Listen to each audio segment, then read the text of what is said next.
Okay, so don't say anything nasty or something about COVID that YouTube will kick us off the channel or something. You already said the word.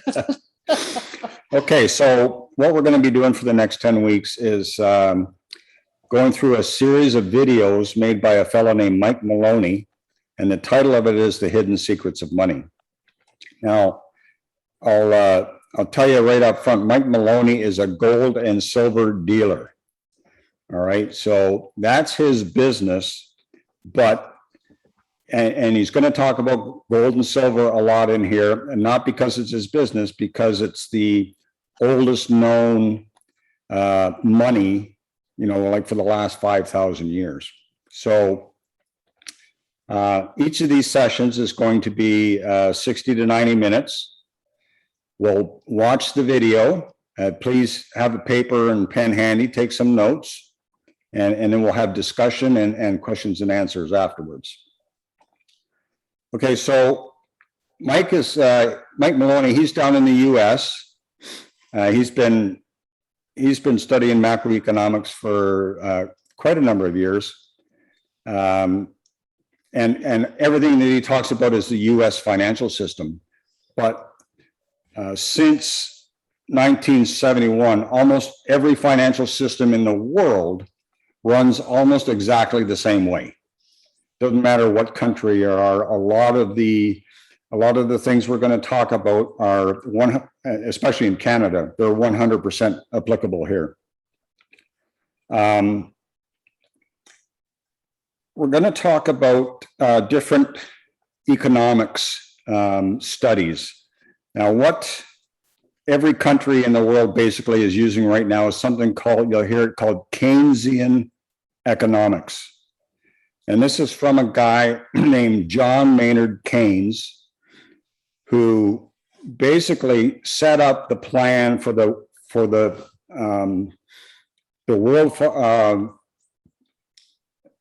world currency, the world reserve currency after World War II. So John Maynard Keynes was a very prominent economist back then. The other capitalist economics that a lot of people follow, or I'll say fringe people follow, is Austrian economics. And then, of course, you have Marxism and you have communism, those type of economic studies. One of the biggest issues with the way the world is going financially today is that everybody's using Keynesian economics.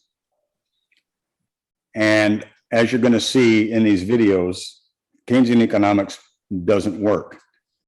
But everybody who works at the Fed in the US, Janet Yellen, who's now in charge of the Treasury in the US, they're all taught at universities. That's all they teach at universities, Keynesian economics. Nobody teaches Austrian.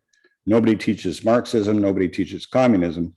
So nobody has the macroeconomics of these different studies to try different ideas. And Canada is the same way, and many other countries same way also, Keynesian economics. So that's something important to remember. So we're going to talk, you're going to hear quite a bit about inflation and deflation. Something you may not have heard of is something called stagflation. And what that means is basically it's slow economic growth, but with very high inflation of costs of goods. So in other words, the economy is stagnant, but the price of bread and milk and meat at the grocery store is going through the roof. And then you have hyperinflation. If you've not heard of hyperinflation, that is something that's been has happened in the past or in history. It's happening today in Venezuela. I just watched a video the other day on Lebanon. Lebanon is in a terrible world of hurt right now. Their currency has lost 90% of its value. 90. Yeah, 90. That's what I said. I know, but emphasize it. Oh, my boss here says to emphasize it. Yeah, 90's big. 90% of its purchasing power in the last 18 months. That is hyperinflation. Yeah, that's huge. So, Germany went through this back in what they call the Weimar Republic. Venezuela's in bad shape right now. Turkey's in bad shape right now, all suffering from hyperinflation. Some of the terms you may not be familiar with that you're going to hear are the IMF. That's the International Monetary Fund. It's been around since 1969. And it was set up for some purposes back then that never came about because Nixon took the US dollar off the gold standard to kind of save an economic crisis back then. There's the WEF, which is the World Economic Forum. And that's where the world elite meet once a year in Davos, Switzerland. I mean, you maybe have heard of that, where all the really super rich guys and all the heads of state meet, and they kind of dictate how things are going to go. So we're talking about the very elite of the top here. There's the BIS, which is the Bank of International Settlement. Okay, so that's when you're working out prices between countries on different commodities and stuff. I think in here you're going to hear about the GFC. That's the global financial crisis, which was 2008, 2009. That's when Lehman Brothers went under, and there was a pretty big ripple effect throughout the world because of that. Mike is very particular about how he talks about money. So currency is paper. Currency is your dollar bill that you got in your wallet. It's basically an IOU, and they call that fiat currency. And I don't know where the word fiat comes through from currency. I always thought it was an acronym, but it's not. It's just a name for paper currency that has nothing to back it up. It's basically an IOU from the government. It's when it was taken off the gold standard. And money is gold, silver, platinum. It's a hard asset. It's something that has value. You can stick it in your pocket. You can trade it for goods and services and that sort of thing. A couple other things you're going to hear about is MMT, and that's modern monetary theory, and UBI, universal basic income. And both of those basically are the government's printing money and handing it out to people because it keeps everybody happy, but it gets the world and your economics all out of balance. So if some other things come up in the video that you're not sure of, just scratch them down. And if I don't know the answer, then we'll find the answer, okay? So I'm gonna go ahead and start the video. Any questions right now? Not right now for me. Okay, let's go.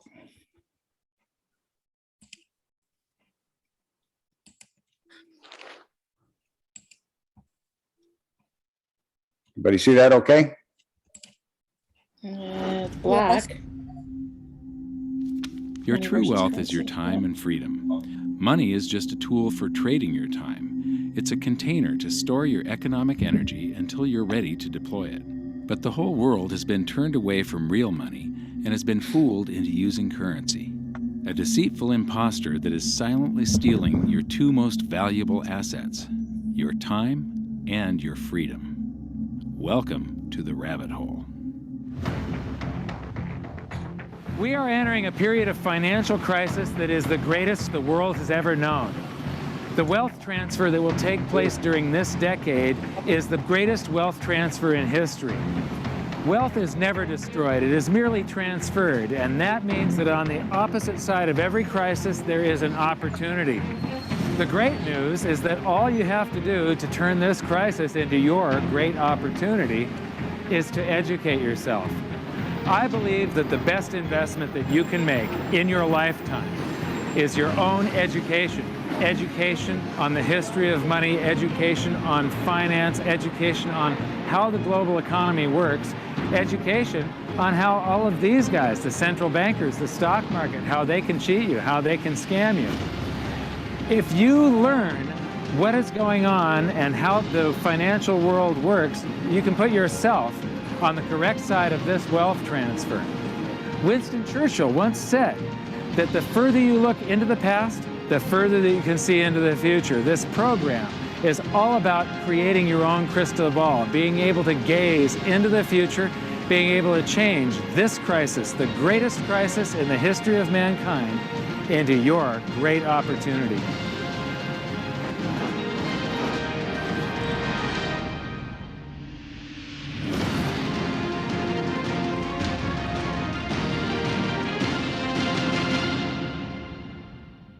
The hidden secrets of money, some of them are hidden in plain sight. They're like right in front of you. The way the monetary system works is something that isn't actually hidden away from all of us. It's out in the open, but it's complex and people just they can't see how it works. It's hard for them to imagine that we're living in such a hoax.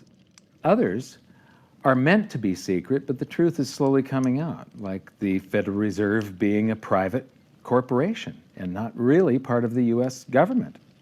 But when I started studying this, what I found was that there was no place that I could point people to where they could get it all in one spot. And so I basically decided to write my book about it and consolidate monetary history, economics, the markets, fundamentals of gold and silver. There's a lot of smoke and mirrors in economics, and I've sort of made it my job to lift the fog for people.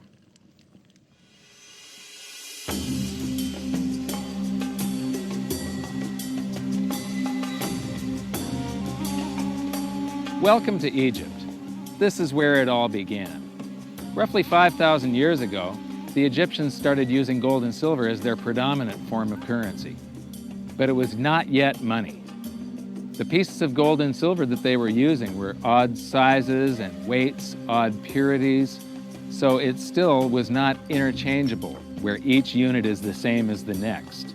This meant that nothing really had a price yet. You couldn't put a price of so many coins on something because they didn't have coins yet.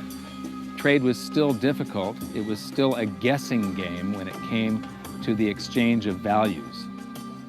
One of the reasons that we are in the financial mess that we are today globally is that people do not understand the difference between currency and money. Currency is a medium of exchange, a unit of account. It is portable, durable, divisible, and something called fungible. Fungible means that each unit is the same as the next unit. A dollar in my pocket buys the same amount as a dollar in your pocket. Money is all of those things plus a store of value over a long period of time. Even financial planners, bankers, your accountant, they don't understand the difference between currency and money. The currency in your pocket is a medium of exchange.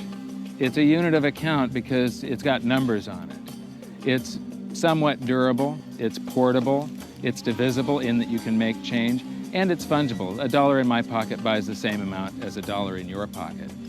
But because governments can print more and more and more of it and dilute the currency supply, it's continually transferring wealth out of your pocket, out of your bank account, to the government and to the banking system.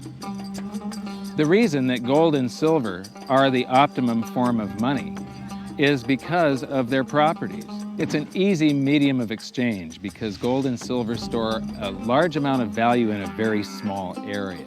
It's a unit of account. Pure gold has the same value all over the planet. So an ounce of gold buys the same amount here in Egypt as it would in China or in the United States.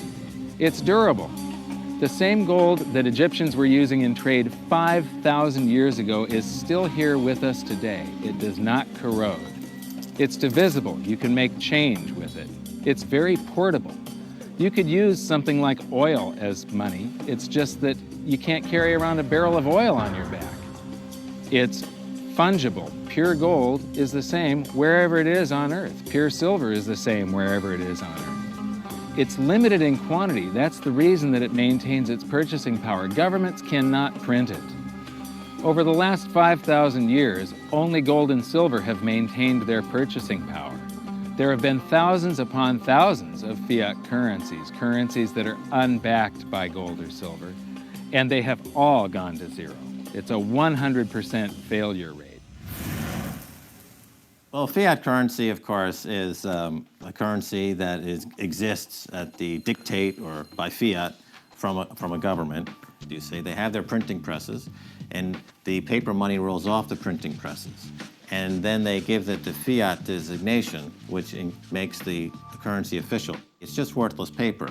But when Ben Bernanke gives it the special sign, and they have the cult meeting at the Federal Open Market Committee meetings, it suddenly becomes currency.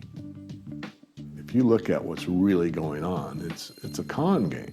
And so there's confidence. Well, the Federal Reserve is very forthright about what they're doing. If you read their websites, they'll tell you it's a confidence game. They tell you that there's no intrinsic value in their money. They'll tell you that they print it backed by absolutely nothing. They actually display all these facts. But if you tell somebody in the public that this stuff is created out of thin air, there's no backing whatsoever, it's absolutely worthless, it's about as valuable as monopoly money, they'll look at you like you're nuts. Is there an example throughout history of a fiat currency, a piece of paper that's unbacked by anything, surviving? Short answer, no. Long answer, no. And here's why. When Addison Wiggin took over at the Daily Record, when they got cranked up, Bill Warner asked him to catalog all of the fiat currencies throughout history and what happened to each of them. Addison dutifully went to work. Within a short period of time, he had gone through the alphabet. All the fiat currencies that started with the letter A were done. They all went to zero. He was halfway through the letter B, and all the fiat currencies that started with the letter B, and there were 600 of them in just the first letter and a half of the alphabet, and every single one of them went to zero. Every one. 600 fiat currencies that start with the letter A, and half of the ones that start with the letter B are 600 of these things. Not one ever came close. Do you think this one, the United States dollar, is going to be the first one after all that? I don't think so. No. No currency, fiat currency has ever survived. None. The thing about money is there actually is a fairly well accepted definition of what money is. The question is, as you apply that definition to particular things that people claim to be money, do they fit the definition? We'll just take the paper dollar, for example. How well does it perform those functions? Well, store of value. The dollar has lost 95% of its purchasing power since the creation of the Federal Reserve in 1913. So not very good as a store of value. One of the things I do is just a way to get the audience's attention is I have a slide, and there are 3 pictures on the slide. One is a pile of monopoly money. The other one is a pile of Federal Reserve notes, what Americans would call paper money. The other one is a solid gold American Eagle 1-ounce coin. And the title of the slide is, which of these is not like the other? And if you know the show Sesame Street, or you have children who watch it, it's one of the favorite vignettes in Sesame Street. And what it really is a kind of IQ test for 5-year-olds. They're supposed to look at the 3 things and look at characteristics and find the one that's not like the other. Well, I've shown this slide to groups of Ivy League University professors, and I've also shown it to children, kind of 5 years old, my nieces and nephews and so forth. And when the professors look at it, they say, well, clearly the dollars are not like the others, because gold has no role as money, and monopoly money is junk, and the American dollar is a store of value, so that's not like the other. But the children look at it and they say, well, the gold coin is not like the other, because the other 2 are just piles of paper, and the gold coin is clearly something different. So my question to the audience is, who's smarter, a 5-year-old or an Ivy League professor? Before World War I, each note that a treasury issued would say that there have been deposited with the United States Treasury $20 in gold coin payable to the bearer upon demand. The money was in the vault. The currency was a note they gave you that was a claim check, only a claim check on the money, the same as if you go to the dry cleaners and you give them your shirt and they give you a claim check for your shirt.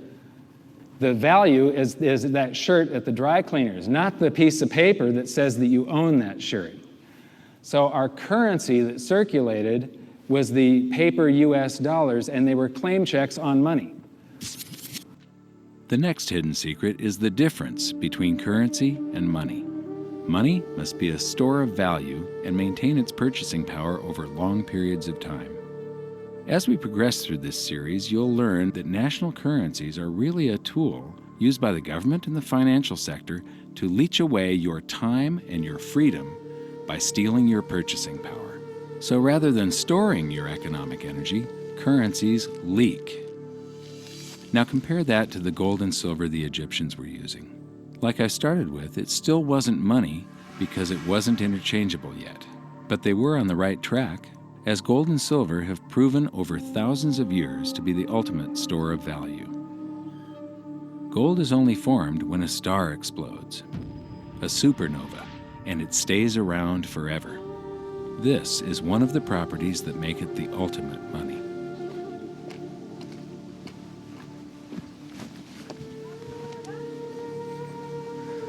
You know, people are amazed that after 5,000 years, the pyramids are still here. But what I'm more amazed at is that the currency that the people that built this were using, that currency, that gold and silver that they were using in trade on a daily basis, is still around today. It may have been melted down and re-refined, and it's in a coin or a bar or in some piece of jewelry, but it's still with us today, and it still purchases something. Yes, it is the ultimate money because there is nothing else even in the same league.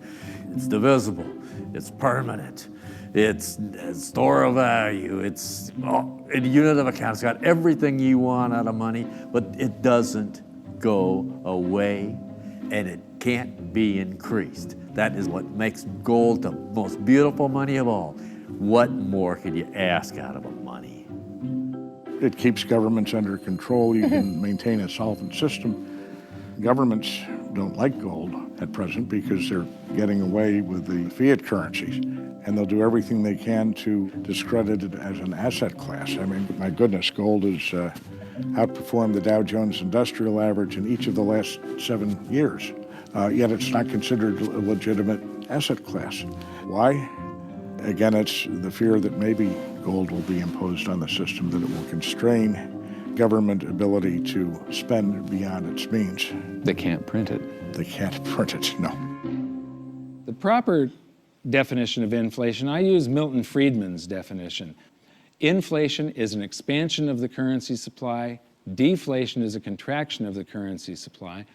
If you expand the currency supply, eventually prices will rise. And if you contract the currency supply, eventually prices will fall. This is a pool, but it's not a pool of water. This is the currency pool. And these are prices. And if you expand the currency supply, prices like a sponge in water have to rise to suck up the excess currency. Governments never stop printing more currency and adding currency to circulation. Therefore, prices keep on going up, not because the stuff that you're trying to buy is changing. The real estate doesn't change. What has changed is the currency purchases less and less. It's the currency going down, not prices going up. The truth is, what we have that makes our world work right now is a big story. None of it's real. It's all just promises. And if you think about it, that's how currency began to work in the beginning. You know, before we had currency, we had barter. I'll give you 3 coconuts and you give me 4 fish, because that's kind of a fair exchange on coconuts to fish. But that got complicated, so we had to invent this thing called money to be a divisible, portable medium of exchange. And the challenge is that we lost that a long time ago. We lost having things of value be our currency, and now we have this thing called numbers and accounts. But trust me, it is not real. It's a big made-up story. One of the biggest make-believe stories ever is called quantitative easing, which sounds complex, but it's really just a smoke and mirrors term for currency creation. QE started with the banking bailouts back in 2009. This currency was created out of thin air and then given to the banks, who paid themselves record bonuses in reward for crashing the world economy. This is a global phenomenon, But all you have to remember for now is that whether it's QE bailouts or stimulus programs, these are all just voodoo, hocus-pocus terms for increased currency creation. I believe gold and silver will reassert themselves as money. And when they do, there just isn't enough. And their purchasing power is going to go up many, many, many times. Egypt is an amazing place. There's a franticness about it, and utter chaos, especially like the traffic. But when it comes to like all of the merchants that are trying to get every last dime out of you, you get fleeced to the point where you come back with an empty wallet. But you know what? They're amateurs compared to Wall Street. In the past several years, I've spoken in many countries about the crisis that's coming, and a lot of people think that they're going to be okay in their country, that it's only going to happen to the United States or maybe the United States in Europe. But what they don't realize is that this is a global phenomenon. I got to show you something here. This is base currency in the United States. This is the number of paper dollars that exist, basically. It took 200 years to go from no dollars in existence to 825 billion. And then we had the bailouts, and then we had QE1, quantitative easing 1, then QE2, and then we had QE3, and then QE4, and then soon we're going to have QE57 and QE382. And it isn't just here. This is what the Canadian currency supply looks like. This is Australia, South Africa, Russia. Now, this starts out in just the year 2001, and this is like 18 times more currency in existence in a little over a decade. Here's Singapore, same story. Look at that, since the crisis, just bam. India, China, every government on the planet is doing this insane deficit spending and expanding their currency supplies, doing bailouts, and history shows that there is no example of this turning out well. It is sometimes amazing that we haven't experienced more inflation than we have. If they keep expanding the money supply so vastly, why aren't our prices growing faster than they really are? And the answer is that a good chunk of the money that the Fed created has been shipped overseas. I remember early in my research, I heard this expression that the Americans have exported their inflation. I thought, what is that? How can you export your inflation? Put it in a box and send it out? What do you do? Well, now I understand. You export your inflation by simply sending all these dollars that you created to these other countries, and then they send you their refrigerators and their cars and whatever, their TV sets. So you get hardware, and they get little pieces of paper. It's a great deal for the American people for a while. For a while. Sooner or later, all of those pigeons come home to roost.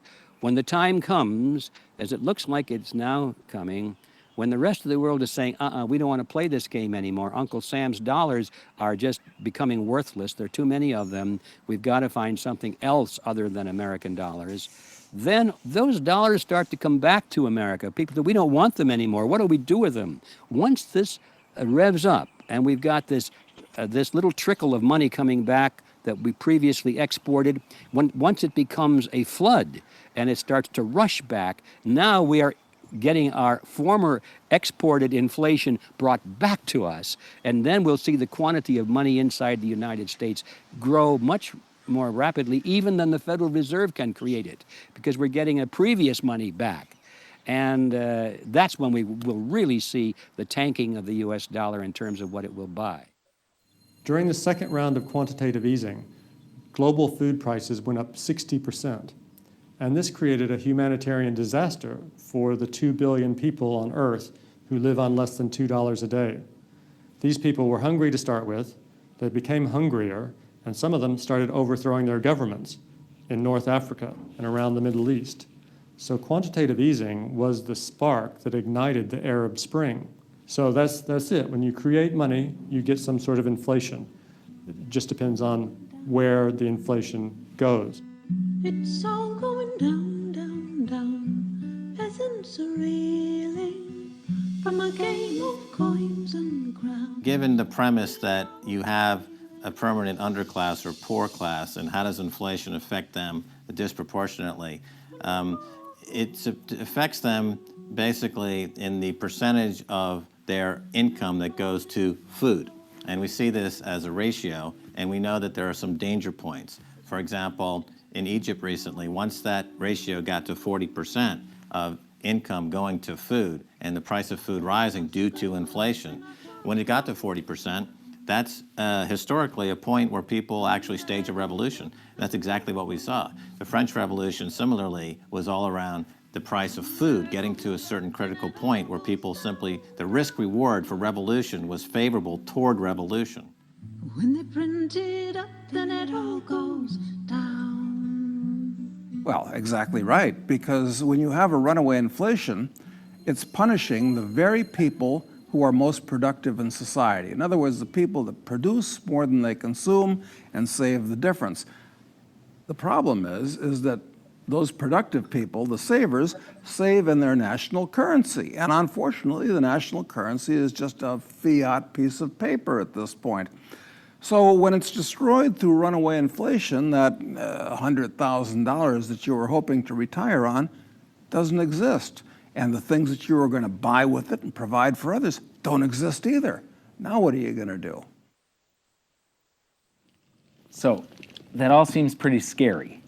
However, this is going to happen, and you can only play the hand that you're dealt. But the great news is that gold and silver always end up doing an accounting of the expansion of the currency supplies.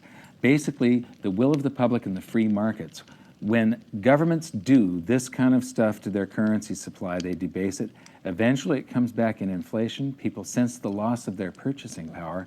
They rush back to gold and silver, and they bid the value of the gold and silver up in the country until it meets or exceeds the value of all the currency in circulation.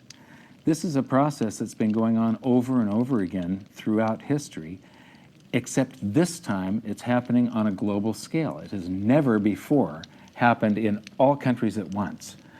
And that means that this is the greatest wealth transfer in history. Therefore, it's the greatest opportunity in history, and it's not going to happen again in your lifetime. So now we've learned that your true wealth is your time and your freedom. Money is a trading tool that stores the economic energy that is your time and freedom, whereas currencies leak them away.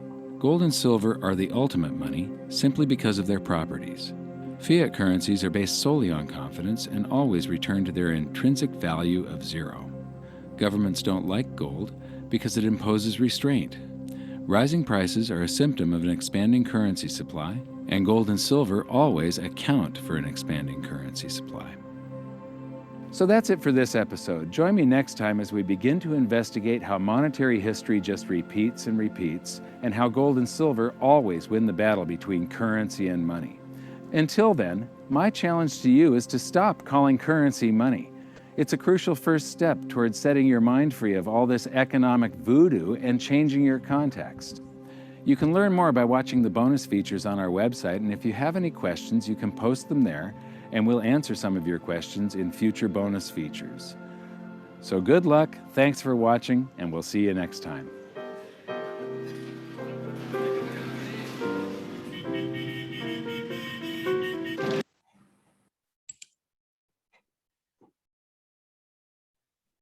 All right.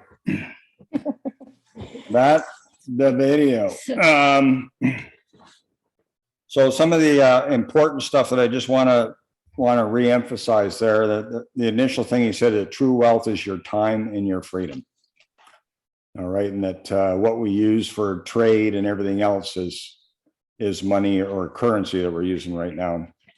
And that wealth is never created or destroyed, it is just transferred. So the goal here is how we manage that wealth transfer. How many of you knew that the Federal Reserve in the USA was a private company? Did you know that? No. Yeah, I mean, that's wild. That's I've heard different numbers, but it's somewhere between 6 and 10 of the world's richest families, like the Rothschilds and the Rockefellers, those folks, they are the owners of the Federal Reserve and take a cut out of every friggin' transaction that goes through there. So that's pretty scary right there. Yep. So I think the really important thing to get from that first video is the goal for us with this crisis coming up, this whole fiat currency crisis in the world, is to maintain our purchasing power. And the only way to do that is through hard assets. I mean, it doesn't have to be gold and silver. It can be property. It can be Cars. Yeah, it can be nice cars, collector cars, and anything that'll hold its value Yep. over time, is something that you want to be looking at. He talked about currencies leak. And so we're all used to inflation, right? I mean, we've had inflation basically our whole lives, haven't we, guys? Yep. And the governments like to shoot for 2% inflation. But do you know that at 2% inflation, if it was the same over a period of years, in 36 years, the price of everything doubles at 2% inflation. So if it costs you $100 today and we had 2% inflation for the next 36 years, that thing would cost $200. Okay, that's how much inflation leaks from your holdings. I'm gonna give you a little side story here on a fellow named Michael Saylor. And Michael Saylor is a genius. He's an MIT grad that started his own company called MicroStrategies. And he had 500 million in his cash account of his company. And so it's a pretty successful company. Exactly what they do, I don't know, but it's in the IT world and computers and stuff.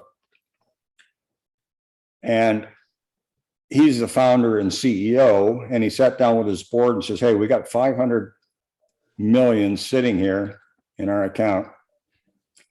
I estimate inflation right now is somewhere between 10 and 15%. So he said, we've got 500 million today. This time next year, we're going to be down to say 450 million. And then the year after that, we're going to be down around 400 million if inflation keeps going at the rate it's going today. So True inflation. true inflation. So he started putting all of their money into other assets that would hold value and that the government couldn't dilute through inflation. Lorraine, were you wanting to ask a question? Or were you just stretching? Oh, you're muted, Lorraine. If I understand this correctly, you're basically saying that a piece of property is worth really the same thing 20 years ago as it is today. It's still that piece of property. Absolutely. But the money that you paid for it maybe was $100,000 back then and maybe $1 million today. Yeah. So you're basically saying that it's not that the property value has increased, it's that the currency value has decreased from 100,000 to $1 million. Yeah. So it's really the opposite way that we normally look at it. Absolutely. It's the purchasing power. Purchasing power of $1. So what you could buy for $1 back in 1950, you could get quite a few groceries and stuff at the store for $1 in 1950. So we're all patting ourselves on the back because the value of our property has gone from 100,000 to $1 million, but we're fooling ourselves because it's actually the opposite. Yes, ma'am. Yeah, basically that's right. There's another fellow that I follow. His name is George Gammon, and he'll throw up charts once in a while, and he shows the average price of a house with the prices corrected for inflation. And you know what? It's almost a flat line. Wow. Yeah. Yeah. So it's pretty interesting when you look at this thing from now, all those guys that you saw interviewed there, most of them were ex-Wall Street people. They're economists, they are financial advisors. And the one guy, Jim Rickards, he's an attorney and an economist who worked for the US government and the CIA in all things regarding money and how this whole thing operates. And he is such an interesting guy to listen to. He puts out quite a few videos. But every time he talks, I listen. He's an amazing, Brilliant. amazing source of information. So you got the inflation and deflation bit, increased currency supply and deflation to decrease the currency supply. So as we all know, the governments are just creating dollars out of thin air, and that can only cause inflation. I'm going to expand a little bit on what that one guy said about all the dollars coming back to the US. Yeah, that part confused me a bit about how Yeah, that, me too. that Yeah. the mechanics of that would work. Okay, so here's how that all happened. So when you're talking about US dollars, there's the US currency they call the base money that's in the USA. Then they also have what's called euro dollars. Euro. I'm not talking about euros, I'm talking about euro dollars and the petrodollar. And the euro dollar is just kind of a general term for all of the US money that's out in circulation in other countries. The petrodollar is a term that came out of whenever a country buys a commodity from another country, the trade up until recently has always been done in US dollars because the US dollar has been the world reserve currency since 1944. Right after the war, the countries all got together. United States had all the gold pretty much in the world. And that's because that was a result of the war. And because they had all the gold, everybody agreed to letting the US dollar be the world reserve currency because they had gold to back it up. And that ran quite nicely up till 1971. There was a huge, in the late 60s, early 70s, the world financial system just about broke down. And the reason it didn't is because Nixon was forced to take the US dollar off the gold reserve gold standard. So from 1971 till today, every country has been operating on fiat currency that is backed by nothing. The only thing that gives your money value is the confidence in the people that it has value. Okay. Lauren here has a question. What's your question, Lauren? Hi there. So in the video, he showed us, that fellow Maloney showed us all the graphs from all the countries showing that all the countries' governments are printing more money. Yes. More fiat. Yes. Quantitative easing. Yeah, Yes. called quantitative easing. Well, if all the countries are doing this, what's the issue? Aren't we all on par with everybody else because we're all screwing up the same way? That's a good question, actually. So a lot of people have the same thought that because everybody's doing it, it must be okay. Where it comes to a problem is the United States is the only world reserve currency. And here's something that a lot of people really don't know is that if a company in China wants to expand their business, they can take out a loan in US dollars. In from China. a bank in China. And just to show you how that can blow up, have you guys heard about Evergrande in China, the huge real estate developer? As of this Friday, they owe $300 billion, 300 billion with a B, and they can't pay it back. They're in default. And In US dollars. a huge, not all of it, but a huge amount of that is in US dollars. So the repercussions from the Chinese real estate market are going to be massive. And this just started a few weeks ago.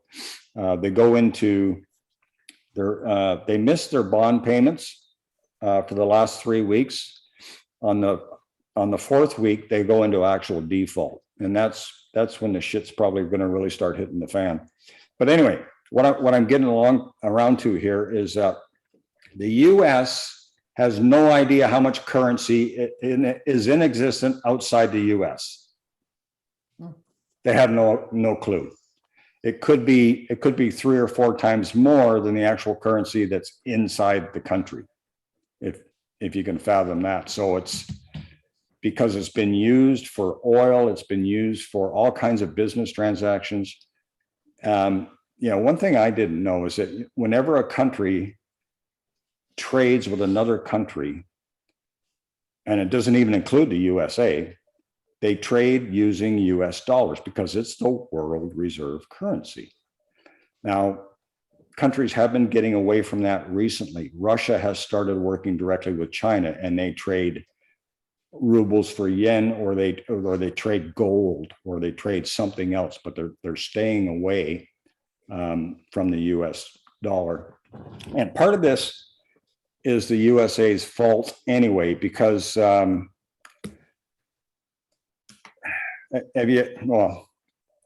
US has basically weaponized the dollar.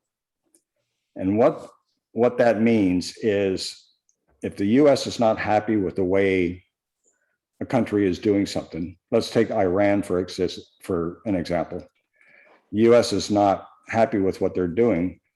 They ban that country from the SWIFT system. You know what SWIFT is? That's the international money exchange system. So if you ever wire transfer money somewhere, you have to have a SWIFT code on there. So if I send money, like I've sent money down to Costa Rica fairly often, and I do a wire transfer through my TD Bank with a SWIFT code on there, it goes through this SWIFT system and it comes out in a bank in Costa Rica. So what they did to Iran is say, okay, you are banned from SWIFT. So they couldn't do anything. They couldn't sell or trade with any country unless they came up with their own trading system. So that's what they mean when they say weaponizing the dollar. Can I jump in just for a second to finish answering Lauren's question? Oh, okay. That since all the countries are doing this, it seems like it should be okay. Oh, okay. But they are doing it with US dollars. And once those loans default, then all of those US dollars will be coming back to the US. And that I was covers, getting, yeah. okay, that goes to the part of the video where he talked about how crippling that is. Yeah, so to get back to the final on Lauren's question is, it's okay when every country prints their own money and it's held in house, but the rest of the world is looking at the USA printing trillions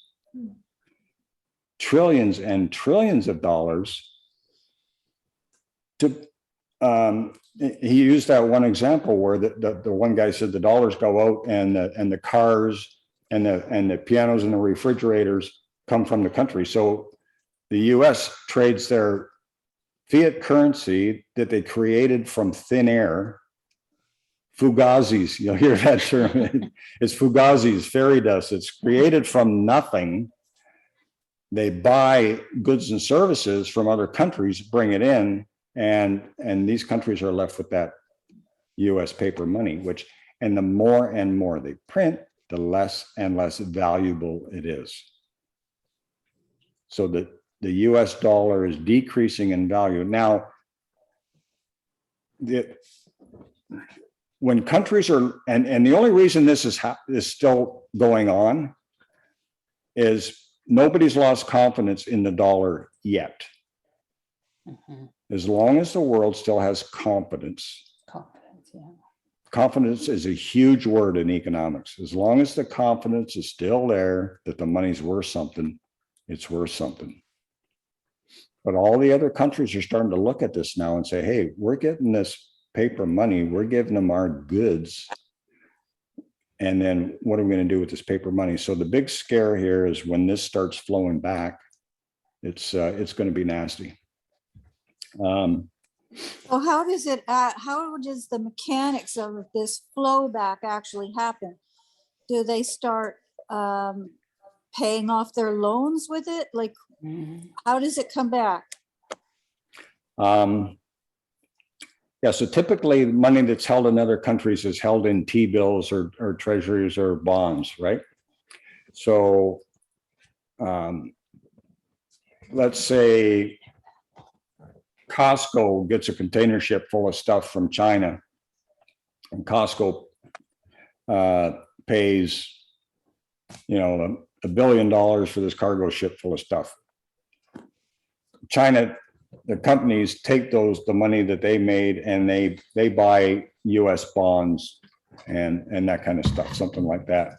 And then they can sell those bonds in the market elsewhere to get their money back. So it's, or it transfers to the government. If they want to transfer their US dollars to yen right away, they can do that through their bank. And then the bank does that process of buying bonds and sending it back. So there's always the big scare that somebody like China, last I heard, China has something like $3 trillion worth of US bonds and securities. And some people have called that the financial nuclear weapon that, they could, if they were to liquidate that all at one time, it would basically be a financial Armageddon. But it's one of those things that they wouldn't do because it'd shoot themselves in the foot, right? It's destroy the global economy. Well, if they destroy the global economy, their economy goes down the tubes too, because they have nobody left to sell anything to, right? So there is a really fine balancing act going on here. But the whole thing I think you need to take away from that episode 1 is that you need to do something to protect your purchasing power. And that is to not have money sitting in the bank, like cash, paper money. You're better off to put it in something else that's a hard asset. If you want, when this big, there's something, I don't want to get too far ahead here, but there's something that the World Economic Forum is calling the Great Reset. Yeah, and that's, everybody knows that not too far down the road, we're going to have to come up with a different financial system. The US dollar thing is not working anymore. It's over. So when they do this Great Reset, they have to come out with a global financial system that works. So a lot of people think that gold or silver would be the way to go, because every time there's been a major reset of the world financial system, they always start from a gold perspective. And that's why gold or silver are like the number one as far as money goes. And paper currency is just like Mike Maloney says, it's just an IOU. And if the confidence is lost, then the IOU is worth nothing. Important dates. 1944 was the Bretton Woods. That's when all the countries got together and agreed on the US dollar being the world reserve currency, backed by gold. 1971 was when Nixon took the US off the gold standard. And ever since then, every country has been free to create currency. One thing that's interesting, a lot of people don't know this either, you always talk about them printing money, but they don't actually print money anymore. Because of the Keynesian economics, this is a debt-based system. So if you went down to your bank right now, whether in the United States or Canada, and you wanted to get a mortgage for $200,000, and you qualify for it, and they go, yep, here's your mortgage for $200,000. That bank actually creates that $200,000 digitally right there. Done. Digitally create 200,000. They pay whoever you bought the house from. And then they create a bank. They take that liability and trade it for an asset from the government. In the US, it would be a T-bill or a bond. And that's how all of this money is created. It's not actually printing $100 bills. It's everybody who does credit cards, mortgages, car loans, student loans, all these people that have the ability at the banks to give you a loan that creates currency. So that's why it's, and the only thing that could stop it is if the government refuses to take those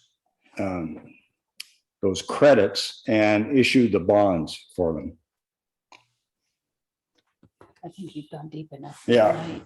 I think I'm Catherine just whispered in my ear. We're getting a little too deep and going on. But anyway, My head's swelling here. Yeah. Said my head is swelling here. Yeah. Yeah, there's a lot to take in, and I would suggest that maybe go back and look at it again, because there's a lot of really interesting points in these videos.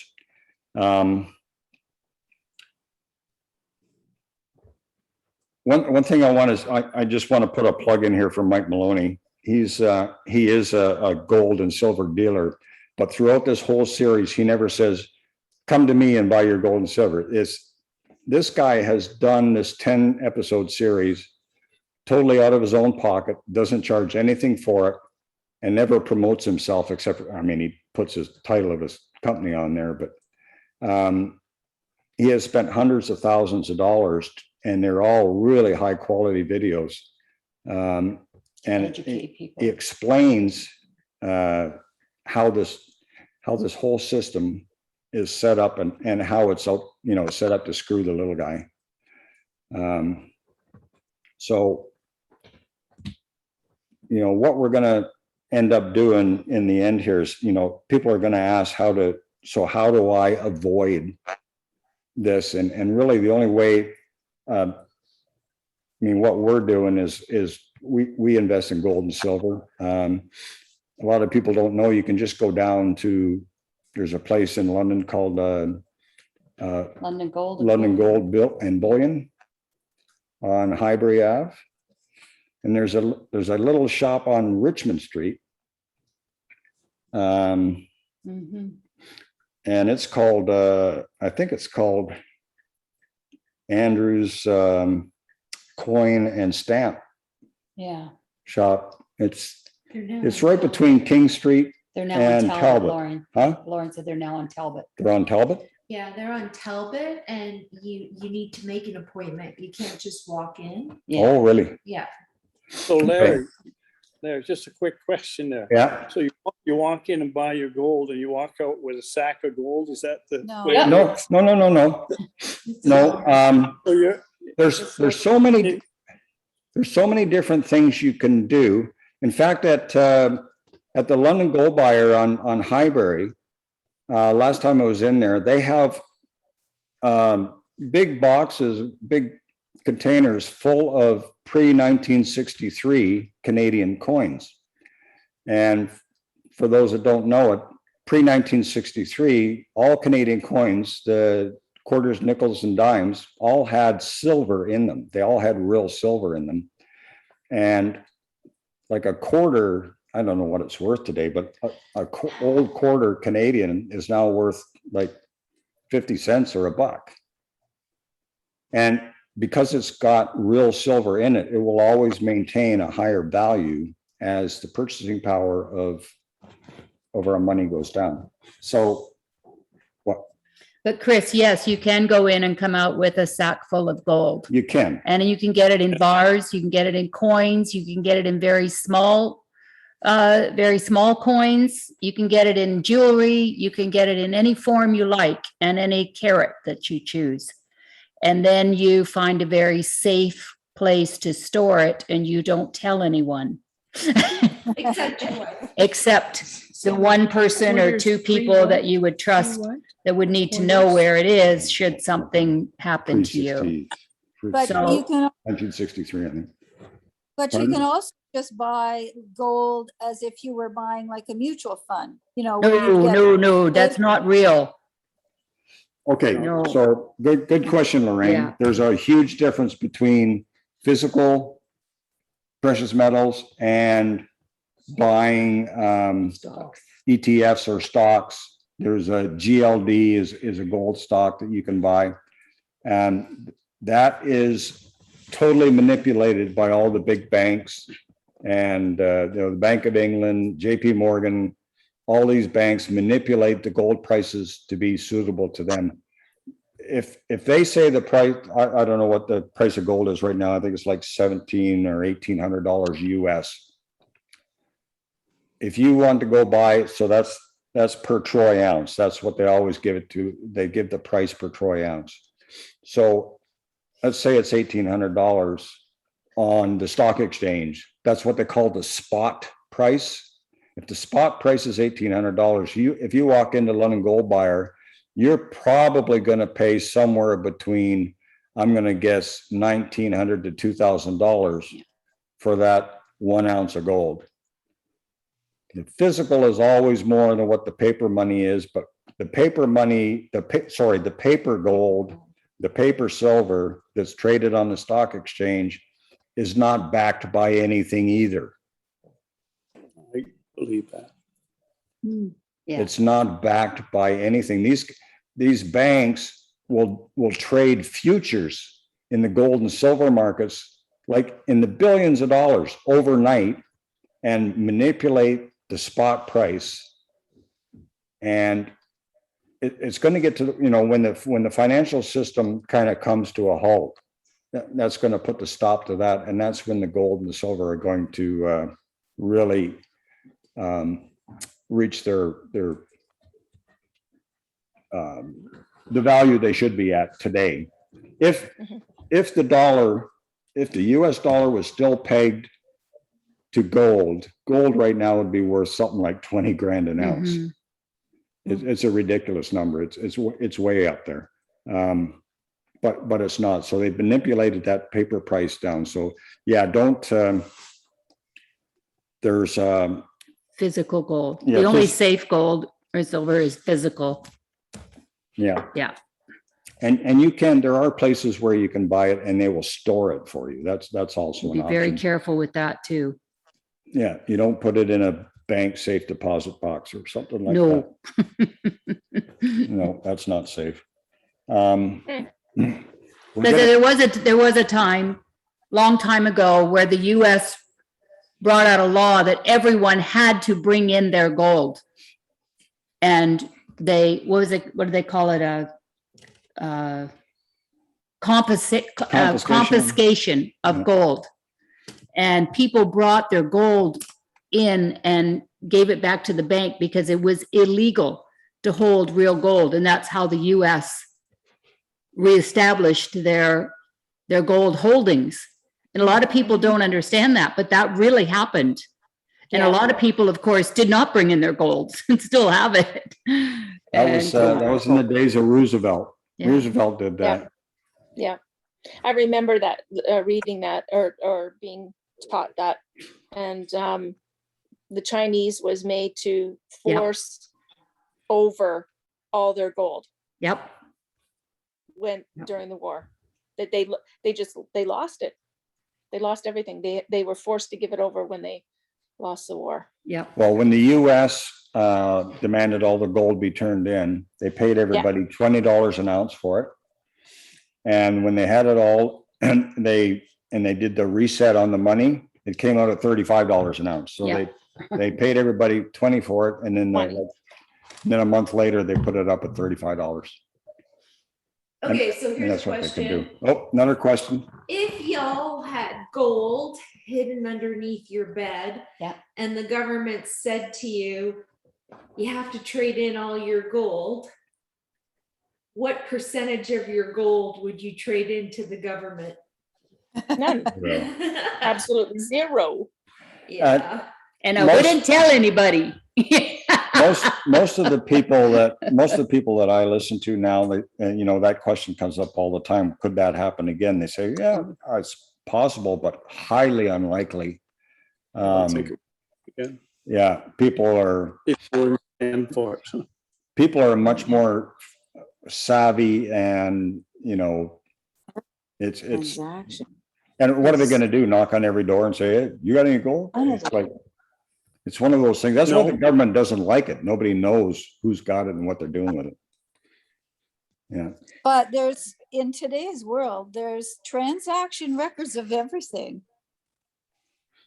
Yeah, today you're on. Mostly. Today we're all watched today. Everything you do it's out there. Yeah, it's getting more and more like that, isn't it? That's why you have to be very calculating and very quiet. Discreet. Yeah. Extremely, because very. Yeah. And something I just want to say before we finish up tonight is this is not to scare the crap out of anybody. This is strictly to educate people and to really understand the purchasing power of what you have, and store of wealth. This is our real mission, is to help people understand that it's about store of wealth. And you don't have to be wealthy to store your wealth, but you have to have it in a safe commodity, let's say, be it cars, art, land, real estate, anything that's going to hold its value. Yeah. So that's what the whole target of this, what Larry really wants to get out to people, and not to scare anybody, but it's about educating yourself to understand how to be safe, because we are coming into an economic period that we have never in our lifetime or our parents' lifetime experienced. Have ever seen. Yeah. Yeah. And so, let's help as many people as we can. So what'd you say there, Chris? Wall Street will be doing one of these. Oh yeah. Oh, for sure. Wall Street's crazy. I come home every night to Lorraine. I say, Lorraine, this is not right. It's what, almost 5 times more valuable now than when Obama left office. Yeah. Like, that's insane. And how can that be? Yeah. And in the last 12 months, 40% of all US currency has been printed. Yeah. That they ever printed, ever. Yeah. Yep. Yeah. Something's coming down. Yeah. Well, Oh, yeah. But I want to tell you this about the stock market.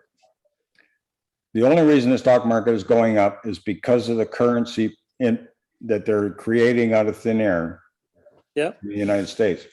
2 years ago, you know what the highest climbing stock market was in what country? Venezuela. Oh. Venezuela had the hottest stock market in the world, going up almost straight. Yeah. But their bolivars purchasing power was going down like a rocket. So even though the stock market was going up like that, it wasn't worth anything. Yeah. The stocks were worth anything because it was a function of the bolivar going down so fast. The stock market went up like by the trillions each day. But you couldn't buy a friggin' cup of coffee with $1 trillion boulevards. Mhm. See what I'm saying? Yeah. So it's just a function of all the money they're pumping into the system that's creating. And if you look at the S&P 500, it should really be the S&P 5 or 6. Because that's good. Because out of the S&P 500, 492 of them are losing money. You know, you've got what they call them the FANGs. Yeah. Facebook, Apple, Netflix, Google. Amazon. And Amazon. Yeah, there's 2 A's. FAANG. Those 5 are the S&P 500 going up. The rest of the S&P 500 are flat or going down. So it's strange. Or being manipulated so much that the very wealthy are, you know, shorting it and then, you know, boosting it, selling out again and shorting it. And it's just stupid. Any last questions?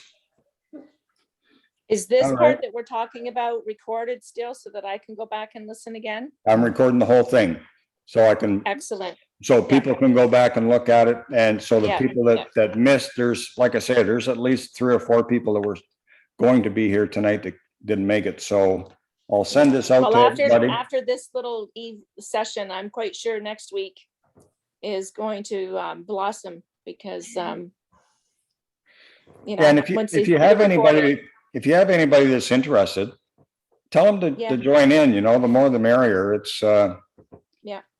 and there's going to be, the more people we get in, the more questions we'll have. And I'm sure there'll be some great questions come up.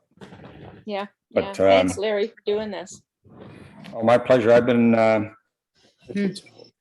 doing this for a long time. So it's, actually, I was going to do a little intro with that, but I decided to leave it out for tonight, but maybe I'll do it next week because next week's fairly short.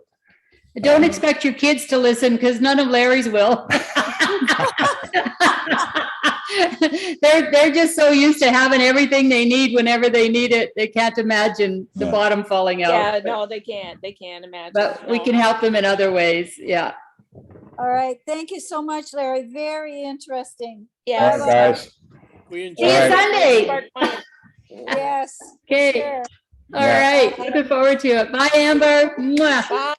Have a All good right. night. Yes, it was. Oh, there you are.